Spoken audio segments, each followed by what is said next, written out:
Hi guys, welcome back to another episode of Sin and Tonic. Today's story is that of Ellie Gould. Highly emotional one today, guys. Highly emotional. Let's go. Sin and Tonic! Hi, how are you? Hope you're all well. I am very much enjoying the gin today. It's from Scotland. It's a Scottish gin. Scottish. Without further ado, let's jump into today's case. So we are going to Wiltshire. This is home to the Gould family. Don't know if I'm pronouncing their surname correctly. Gould, Gould, I think. Today's story is about Ellie Gould. She was 17 at the time of this case. And there are lots and lots of lovely pictures of Ellie, and she has got a lovely smile. She looks a happy person. Friends and family would say she was very funny, she was friendly, she was very well loved. She loved animals, and as a child she got a pony, and that was quite a big part of her life. Very close with her mum, and they would go pony riding together. They spent a lot of time together. They were close, they would talk a lot. Very lovely relationship. At the time of our story, she was studying A-level psychology, and she wanted to become, and I think this is so cool, she wanted to become a mounted police officer, you know, on horseback. How cool is that? Is it mounted, mounted police? Mounted police, I think, yeah. I just think that's brilliant. You know, sometimes in life, you suddenly are aware of some peculiar job that you're just like, what? That isn't a peculiar job. Like, we know that exists, but every now and then don't you hear of a job and you're like, oh yeah, of course, that must exist. And then you just think, how did a person come to be in that position? I can't think of a single example of what I'm talking about, which would be really helpful, wouldn't it? I can't. On the morning of the 3rd of May 2019, Ellie got up as normal. She went downstairs, had some cereal, chatted with her mum about the day ahead and what was occurring, what was going to happen. She said that she was going to stay at home in the morning and do revision. So she had sort of A-level exams coming up. And then in the afternoon, a friend was going to pick her up and take her into school, and they would go into some lessons then. So that was her plan for the day. When her father returned home later that day, he walked into the kitchen and he found Ellie on the kitchen floor in a pool of blood. There was a lot of blood. Her hand was wrapped around the knife that was still in her neck. He immediately called the police. I'm trying to remember the case. I can't remember the name of it. It wasn't long ago that I covered. And the husband found his wife. It's on the tip of my brain. Right there, can't get it. He found his wife, and there must be something when, and this must be awful, when you know that there is no saving that person.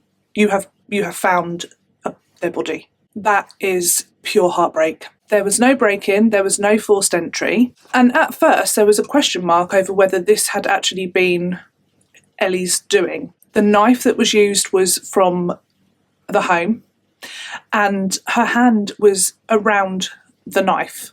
However, that was quickly ruled out. It was quite clear that somebody had tried to clear up a bit, and her parents would confirm that there were some tea towels missing from the property. If this was at her own doing, she wouldn't be concerned about tidying up. Someone's talking about me. That ear has gone all red and hot. That means someone's talking about you. Hope it's nice. The autopsy showed that Ellie had defensive wounds, so she was attacked. She also had 13 or more, but 13 that they could determine, stab wounds to her neck. 13. They also found that she had been strangled before she had been stabbed.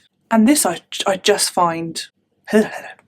The killer had then, I mean, obviously, because it wasn't her, the killer had placed her hand around the knife and then placed or inserted the knife back into her neck. That's just likely to make it look like Ellie had done this to herself. There was a text message from Ellie's phone, and it was suspected that actually the person that had killed her had sent that text message. It was a message to her friend to say not to worry about picking her up and that she was going to stay at home and carry on revising. Now, neighbours witnessed a young man in a black hoodie walking up to their house, to Ellie's house, and it's thought very likely that Ellie let this person in and that he was known to Ellie. Interestingly, this doesn't happen a lot, I don't think. Am I wrong? Forensics only found Ellie's DNA at the crime scene, so whoever had committed the crime had been diligent in their clear-up, or their use of gloves, stuff like that. Around 60% of women in the UK are murdered by a partner or ex-partner. That's a high amount. And so when there is no real evidence, the police then go to the people that are closest to the victim. They look at her family and they look at any boyfriends or ex-boyfriends that she might have. Ellie's ex-boyfriend was called Thomas. I really struggle with saying this surname. It's English, but I struggle with it. Griffiths. I'm gonna have to call him Thomas because I can't say his surname. I can't. My mouth doesn't do it. Why? Griffiths. Also, I feel like I make a stupid face. Griffiths. I'll spare you that. Thomas was a quiet lad that Ellie had met at school, and they had been dating for a few months. The week before Ellie was murdered, she had spoken to Thomas and she had said that she was unable to see him after school that week because she was revising for her exams and she really wanted to focus on that. And this, red flag. That was not okay with Thomas, and he was upset about that, which is, not reasonable at all. He kept on and he was pestering Ellie, and it upset her, it wobbled her, and she was just like, no, this is not okay. She felt uncomfortable and she felt stifled, and she knew that the behaviour was controlling and worrying, and so she told her mum that she was going to break up with Thomas because she's not down for this. The police go and speak to Thomas, and he is acting weirdly. He was like, is this about Ellie? I haven't seen her for a while. He also, while they were talking to him, he was also just scratching away, scratching at his neck, scratching at his face. Is this anxiety? Or are you trying to hide some issue with your face and your neck because you have murdered your ex-girlfriend and she scratched you in the process? He told the police that he was incredibly anxious, and he had been very anxious the previous day, and that ever since he had not been able to stop scratching himself. He said that his mum had taken him to school in the morning, but that he had left and come back home just because he was too anxious. His house was searched, and what do you know? His clothing, his items of clothing were damp, they'd been washed, and they'd been hung around the house on radiators and stuff. They also found a pair of black Vans trainers, and they took all of this and they took it in to be tested. The police then went through his phone and, I don't know how they do it, but anyway, with the towers and the pings and the hoop, and also looked at his router at home to see when his phone was connected to the router and stuff like that. It's very technical. Thomas's phone had been in the vicinity of Ellie's home at the time of her murder. CCTV footage was taken from the bus that he had got, so it proved that he had got on a bus home from school that morning. He got on the bus and come home, and then they piece it all together. It's so clever. So his phone then joins the router at his house, so it's all ticking along, and then they find bus cam footage of a bus that's heading towards Ellie's house. This footage picks up a Ford Fiesta, I want to say, could be a Focus, I think it's Fiesta. And the driver of that car is none other than Thomas. He's 17, he's not passed his test yet, naughty, that's naughty, driving illegally. And the bus cam has caught him driving away from the direction of Ellie's house. So he's gone home on a bus, bunked off of school, gone home, got the car, driven to Ellie's house, and his phone was not connected to the router at home for an hour. And that's when it sort of pings over near where Ellie lives. Things are stacking up against Thomas.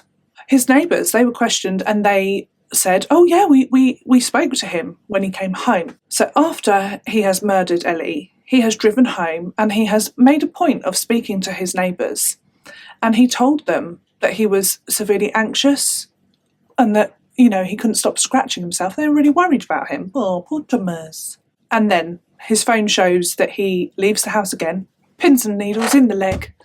He's gone for 18 minutes. Again, they use the router at home. Gone for 18 minutes. So the police, and this to me, you know, like a lot of things are like, all fancy cell phone things and CCTV, right? This, what happens next is like good old fashioned, well, let's have a look.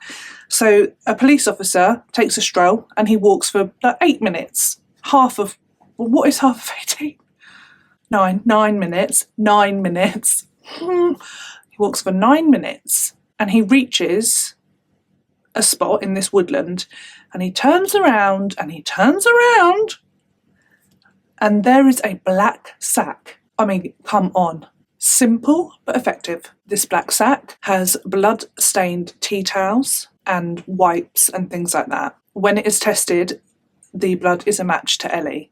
So he's left his house, he's walked for 9 minutes, he's dumped this black bag, like not buried it, not thrown it into a river, tied bricks around it. No, just had a stroll and then walked back home. Inspired. The real clincher, because at the moment, am I right in thinking? Yeah, I think so. So, you know, the bus cam stuff shows him in the Fiesta, but it doesn't prove that he'd gone to Ellie's house. And his phone was just in the vicinity. So there's no hard evidence tying him to the crime scene. Until the black vans. Yes, mate. Specks of Ellie's blood were found on his black van trainers that were found in his home. He's charged with Ellie's murder and he does plead guilty. He said that he had gone to Ellie's home to revise Bull and to talk about their relationship. And that conversation made him very angry because she didn't want to be with him anymore. And he started to strangle her. And then honestly, could you guess what happens next? Yeah, he can't remember stabbing her 13 times in the neck. Can't remember that. Blanked. In the lead up to the trial, the police look heavily into Thomas's life and his past. Turns out that there were many, many red flags. He was a bully. He had uncontrollable rages. Ellie's mother herself tried to find information about Thomas and his past because she has tirelessly campaigned for justice and sentencing mainly. Biggest red flag is that before Thomas was with Ellie, he was with another girl and he stalked her. And it was a lot. He would take pictures of her and then text her and say, I know where you are. Like, that is scary and worrying. And what the hell? He desperately needed to be in control. He would show off. He would love bomb his girlfriends in the beginning, want to spend lots of money on them. It was very, like, you know, hard and fast. Like, fall in love quickly, want to impress them, want to spend loads of money on them. That sounds lush, yeah, but it's, you know, that's not normal. It's not normal. At one point with Ellie, she had wanted to go and join in with something that was going on at school, I think in the common room, and he had grabbed her arm and was really forceful, and he was like pulling her. He didn't want her to join in. Again, like this controlling, like he didn't want her to be with other people, or, you know, it's just so worrying. There should be a checklist for batshit people. A red flag checklist. There should be that, and it should be a proper big thing, and it should be in secondary schools so that you know, because it's difficult with these people. They are manipulative, they lure you in, the love bombing can be, you know, intense, and it can make you feel really special, and then kaboom, they're controlling you and they pick away at pieces of you, and it's just, yeah, difficult. There should be a red flag checklist. And what a worrying, really worrying state of affairs that he got to a point where he just could not handle that somebody dared Ellie to say no, I don't, no, leave me alone, and I don't want to be with you, and go away.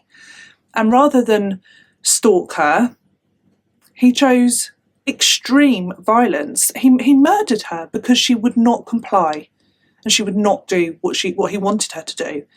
And that I just find terrifying, quite honestly. It is what he did after her murder as well that is just so cold and so callous. He strangled her, he stabbed her. He then places the knife in her own hand and inserts it back into her neck. I just find that sick and cold and weird. Before he did that though, he had the presence of mind to go and rinse that knife off, wash it off in the sink, get rid of any of his DNA. And when she had passed away, he used her fingerprint to open her phone. It's just, he is a scary person. And yet, he was sentenced to 12 and a half years. And because of the law, if he makes progress in prison, he could be out in half of that time, in his 20s. That does not make sense to me. I know that there are rules around sentencing and that they have to be followed, yeah, but that is crazy. So basically, what Ellie's mum is campaigning and has campaigned, and things are different now. There is now a spectrum. So because when he was sentenced, he was nearly 18, and yet his sentence was the same as if he was like a young child. So that's so different, isn't it? Think how much you change between a young child and nearly 18 years old, an adult. In 2021, Ellie's law was passed thanks to her mum, and that means that the nearer you are to 18, the closer your sentencing will be to adult, like an adult sentence. It's 90%. And then if you were 10, it would be different. As it stands with Thomas, because of when he was convicted and sentenced before that law, he will be out before he's 30 probably. And I find that terrifying He is a dangerous, dangerous person. And I do not believe that he can, that level of narcissism, is it? Psychopath can be rehabilitated. Maybe I'm wrong, maybe because he was so young, perhaps, but I don't know. What do you think? I don't think so. Yeah, it touched a nerve, this case, for me this week. I find it really, really troublesome. She was just at home revising. That mentality of the control and the narcissism, and if that's what it is, but how somebody can just take someone else's life away because they just weren't doing what the other person wanted. That feels so, blows my tiny mind. And it's bloody terrifying, really, isn't it? And that is all I have for you on today's case. I felt like a news reporter then. How are we all this week? Anything going on? Any news? Fill me in, what you're drinking tonight. Got the old aromatic tonic again. Do love it. I have now got 11 weeks until the end of uni. 11 weeks. Crazy. That is crazy. That's exciting because I am going mad. The other day I thought, how will I celebrate? Because I'm finding it really difficult and I'm going to be really happy when it's over. And I thought, what should I do? What? And in all honesty, I just want to lay either in my bed, like that, that's how you sleep, or on the sofa, right? And I just want to watch TV, or scroll through my phone, or read a book in silence, have a bath, a whole day of all that stuff. Yeah. Don't want to open a laptop again for a long time. Thank you. Trying to think if anything exciting has happened, because all I do at the moment is just write essays. So it is quite boring. After May, we're not going to know ourselves, are we? Because it'll be like, oh, what's Sophie done this week? It'll be something other than this boringness. But yeah, we went to Starbucks today. Took the kids there for a treat because they both had good days. And I was very proud. I'm going to love you and leave you. Might go and get myself another gin. See you next week for another true crime story. And a glass or a vase or a mug or a bug or a bucket of gin. Bye.